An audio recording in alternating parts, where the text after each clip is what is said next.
A Caert e Lide apresentam Cresce SC, o podcast de comunicação para o desenvolvimento de marcas e lideranças. Olá, sejam muito bem-vindos a mais uma edição do Cresce SC, o nosso podcast de comunicação para o desenvolvimento de marcas e lideranças.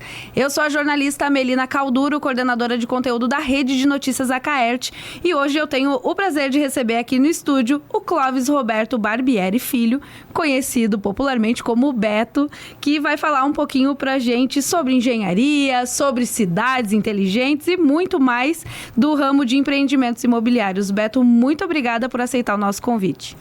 Boa tarde, obrigado por me receber, por abrir o espaço.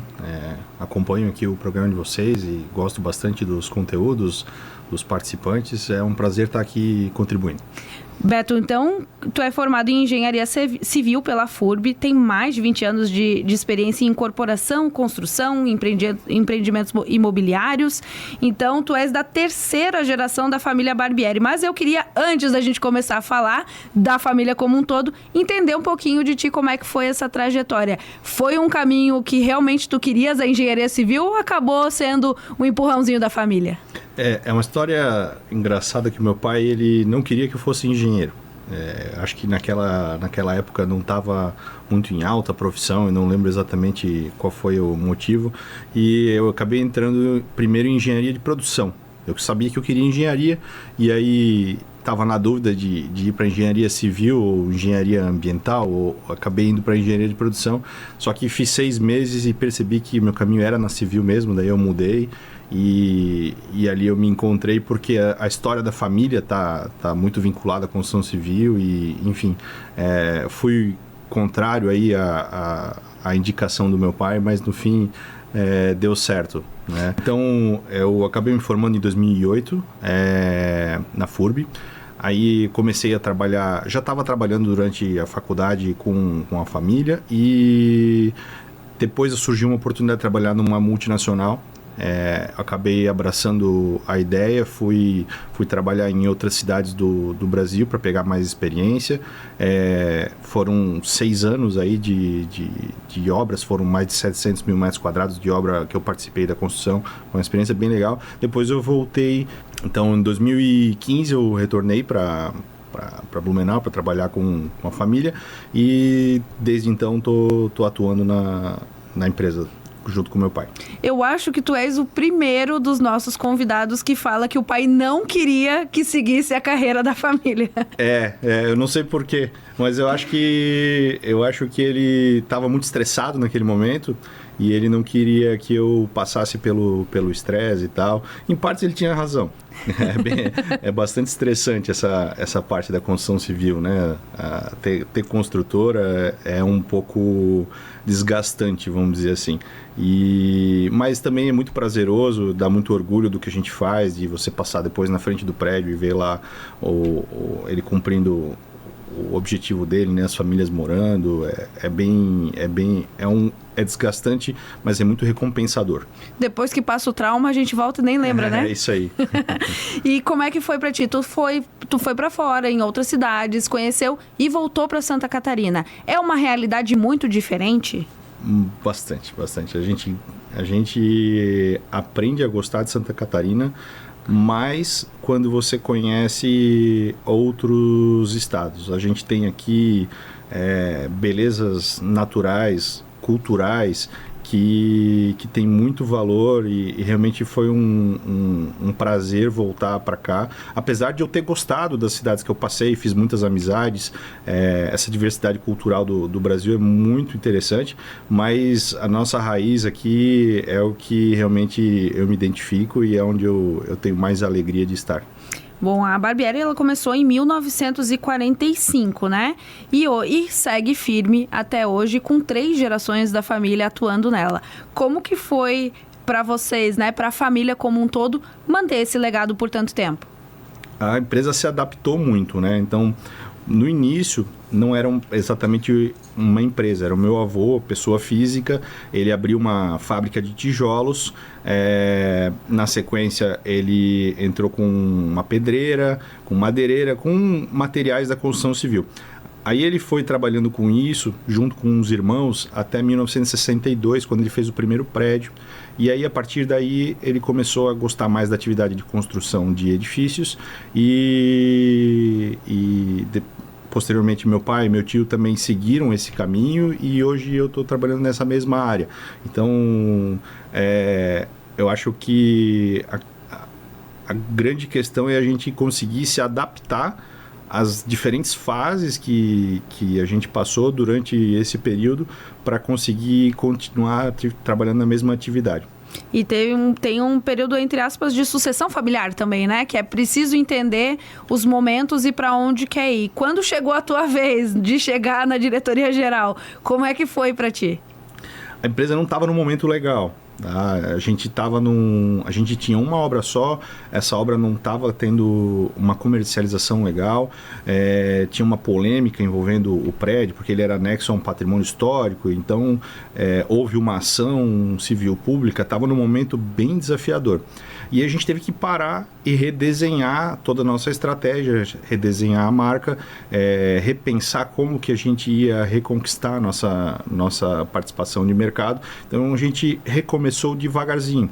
A nossa ideia era inicialmente fazer um prédio de 7 apartamentos, depois um de 14, depois um de 24, depois 2 de 24, e assim a gente seguiu nesse plano, reconstruindo a empresa, assim, depois de um momento de crise, se adaptando a uma nova realidade de mercado, e deu muito certo. Assim a gente fez, né? Foi primeiro um prédio de 7, depois um de 13, depois foi um de 30, um de 99, e aí a gente veio conseguindo se reinventar, vamos dizer assim. E hoje, quais são as frentes de atuação da Barbieri? Hoje a gente trabalha com 3 linhas de produto. A gente trabalha com produto de primeira moradia, de segunda moradia e de investimento. Todos eles para o mesmo público. Na primeira moradia são apartamentos um pouco maiores, 3 e 4 suítes, variam aí de 150 a 300 metros quadrados. Segunda moradia a gente já trabalha com 2 e 3 suítes, apartamentos de 80, 90, 130, 150 metros quadrados. E de investimento são apartamentos pequenos, voltados para locação. Então a gente tem aí de 24, 25, 70 metros quadrados. Mas todos eles visam o mesmo mercado, a mesma pessoa, né? O mesmo cliente. Ele compra a primeira moradia lá em Blumenau, segunda moradia no litoral, e o investimento é mais um planejamento de aposentadoria. Hoje as pessoas têm olhado muito para esse lado, né, de ter uma segurança, uma renda recorrente, uma renda passiva aí para o futuro. E também a questão da pandemia, que as pessoas perceberam os espaços onde moravam, mudou um pouco esse perfil, né? Porque muita gente que morava num apartamento pequeno já entendeu que precisa de um apartamento maior, um pouco mais de conforto, passava mais horas, né, dentro de casa. Vocês sentiram esse impacto também? Sentimos. A gente, um pouco antes da pandemia, existia uma discussão de, eu não vou comprar, não vou investir num apartamento grande porque eu vou deixar o dinheiro aplicado, Tinha gente que tinha o dinheiro, mas morava de aluguel, e aí na pandemia tudo isso mudou, né? As pessoas deram bastante valor para suas residências, algumas pessoas quiseram sair de apartamento e ir para casa, algumas pessoas quiseram apartamentos com áreas externas, mas de maneira geral as pessoas começaram a olhar para casa de uma maneira diferente, né? A pandemia trouxe também a questão de você poder trabalhar remotamente. Ficou muito forte essa questão das reuniões virtuais, as ferramentas que hoje a gente tem, que a gente usa para poder, enfim, trabalhar de diversos lugares, permitiu que as pessoas possam morar também no litoral, dar prioridade à qualidade de vida e ter como é que se diz, uma opção com mais liberdade de onde elas vão morar. E tem alguns detalhes diferenciais que não são percebidos na venda das pessoas, quando vai vender para uma pessoa, mas que precisam desse olhar e que eu sei que vocês têm bastante, né, de conforto no cotidiano e outras opções. Como é que vocês se inspiram para fazer tudo isso e prestam atenção nesses detalhes? Olha, a gente escuta bastante os clientes. Então, uma coisa que a gente aprendeu com o tempo foi que toda crítica, ela vem como uma oportunidade de melhoria. Então, a gente vem ouvindo tanto as críticas quanto as solicitações de personalizações e tentando trazer isso para os nossos produtos, para os nossos novos empreendimentos. E desde que a gente começou a fazer isso, a gente aprendeu bastante, a gente conseguiu ir amadurecendo, só que ao mesmo tempo tem um desafio técnico de você atender essas demandas, então a gente foi investindo muito em projetos.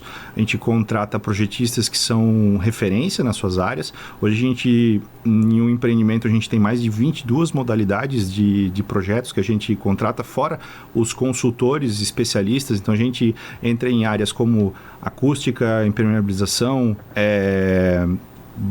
decoração de garagem, parte de lazer. Na parte de lazer de interior, o básico, né? Hidrossanitário, preventivo de incêndio, o arquitetônico, projeto de fachada, de revestimentos. Então, assim, a gente acabou se especializando muito para conseguir fazer para conseguir botar em prática essa demanda do mercado com responsabilidade, com técnica dentro das normas e como tem que ser feito. A gente, quando fala em Santa Catarina, a gente tem um mercado muito diferenciado, né? Dependendo da região. E como é que vocês conseguem se adaptar? Porque é uma empresa que é em Blumenau, mas que tem todo o litoral norte envolvido também. Como é que vocês conseguem entender? Tem um estudo das áreas, além de, né, ouvir muito os clientes, mas como é que vocês conseguem se diferenciar? A gente focou muito em uma região que é a cidade de Penha. Tá? Então, quando a gente resolveu... Quando a oportunidade apareceu de a gente ir para o litoral, a gente olhou Pissarras, Barra Velha, ali na região de Itajaí também, tem... O mercado do litoral, ele é sensacional. Mas a gente se identificou muito com Penha pela proximidade de Blumenau, pela questão do contrafluxo, pela questão de ter uma âncora muito forte, que é o Parque Beto Carreiro, pela proximidade do aeroporto, pela diversidade de praias. Então, como a gente se identificou muito com a cidade, a gente acabou ficando focado lá. Hoje a gente está trabalhando em Penha e em Blumenau apenas, né? A gente entrou numa praça e a gente acaba sendo especialista nela para a gente conseguir atender os nossos clientes, fazer os projetos mais eficientes, entender a dinâmica de como as coisas funcionam na cidade, e a gente não quis abrir para todas as cidades do litoral norte. Eventualmente a gente até pensa em poder trabalhar em outras, são todas muito boas, né, de mercado, de praias e tudo mais, mas a gente acabou tendo que escolher e a gente se concentrou em Penha. E vocês têm duas praças muito boas, porque tem grandes eventos como o Parque do Beto Carreiro, Oktober de Blumenau, e Blumenau também tem investido bastante em eventos de turismo, Páscoa, Natal, outras sazonalidades, e isso tem atraído também investidores de outros lugares. Vocês têm percebido isso também? Em Blumenau, a gente acaba atendendo mais o público de primeira moradia, né? Então, a gente percebe que o turismo é interligado, que uma coisa fortalece a outra. Então, quando o turista vem ao Beto Carreiro, ele também tira um dia da viagem para ir a Blumenau, para ir a Pomerode. Eventualmente, ele se hospeda em Blumenau para ir no Beto Carreiro também. Então, é um turismo regional. Quanto mais forte o turismo de Blumenau ficar, eu acredito que melhor para a região como um todo. Então, esse cenário, ele fortalece um mercado de curta hospedagem. Por quê? Porque a pessoa tem o que fazer aqui na região por diversos dias. Então, ela vai eleger um lugar que ela vai ficar, vai alugar um apartamento, vai ficar num hotel ali por 3, 4, 5 dias. Um dia ela vai fazer Pomerode, um dia ela vai fazer Blumenau, 2, 3 dias ela vai fazer Parque, um dia ela vai a Balneário Camboriú. Então, esse é um turismo interligado e que favorece a construção tanto lá em Penha, quanto em Blumenau, quanto em Pomerode, vamos dizer assim, né? Beto, para ti, trabalhar numa empresa que já é consolidada, que tem raízes muito fortes, né? Uma das culturas de vocês é entregar mais do que prometem. Então, como é que é manter essa cultura mesmo junto com os funcionários, junto com os parceiros que acabam fazendo parte dos projetos? Eu acho que todo mundo que trabalha com a gente acaba se engajando no propósito de cada projeto. A gente busca fazer projetos diferenciados que enchem os olhos do cliente, mas que também deem orgulho para a equipe. Então, quando você faz uma piscina com borda infinita, lá com vista para o mar, uma fachada bonita, e você trabalha nessa obra, você acaba sonhando junto e tendo uma motivação além do que o mero trabalho de construção. Eu acho que esse engajamento e esse propósito dentro da nossa equipe é o que ajuda a gente a buscar entregar sempre um pouquinho a mais do que a gente promete. E hoje tu também é presidente do Serviço Social da Indústria da Construção de Blumenau. E esse fortalecimento do setor, essa troca entre empresários é extremamente relevante. Como é que para ti refletiu essa situação? Eu já sou envolvido com o Sinduscon, com o Seconce já há muitos anos, desde mais ou menos a época da minha formação na faculdade. Gosto muito dessa troca do setor. A gente tem um setor muito unido, a gente não é competitivo, acho que a gente une as forças ali, troca figurinhas positivamente, tem uma relação muito boa com todo mundo, então sempre que a gente pode contribuir com o setor, a gente está participando. E o trabalho do Seconce é um orgulho, é muito legal o trabalho que é feito lá, junto com os trabalhadores, junto com as empresas associadas, tem uma atividade voltada para a segurança do trabalho muito forte, o que é muito importante e vem ajudando as empresas a melhorar a segurança dentro dos canteiros, reduzir os índices de acidentes, fora o trabalho de assistência de saúde que tem também para os trabalhadores. Então é realmente um prazer poder participar disso, e a gente sempre que puder contribuir vai continuar contribuindo. Beto, a gente está chegando no fim do nosso podcast. Antes de eu te pedir para deixar uma mensagem, eu queria até pedir uma mensagem específica para quem está nesse momento de transição, assumindo uma empresa familiar, de como é que foi para ti e como é que as pessoas podem lidar com isso de uma forma tranquila.